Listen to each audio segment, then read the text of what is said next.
Donald Trump knew, now we have more and more evidence, I mean, knew that he lost the election and that everything he said after that was a lie. Now, we have Bill Barr's testimony that it was BS, that Trump's claims were BS, that in fact, he quit his job over this on January 7th. You have, multiple, we haven't heard from Mark Meadows yet, but multiple in the White House, where particularly those who were in charge of his polling and knowing where the election stood, were just, right up front telling him, you lost. And he wanted to lie through it anyway.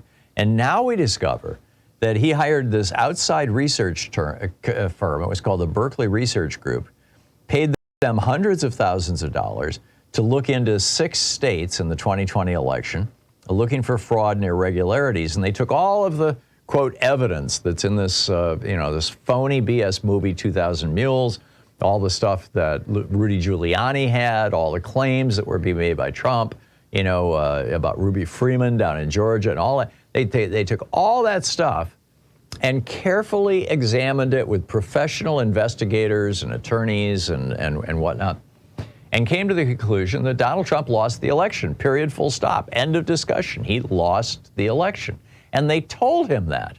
And they published this whole report about it, the detailed item by item by item, all these phony claims that were being made by the Trump people, by Eric Trump, by Don Jr., by Lara Trump, just the whole bunch of them, right? And what did Donald Trump do with that report? Stuck it in a drawer or something. I mean, he deep-sixed it. He did not allow it to go public because it contradicted his lie.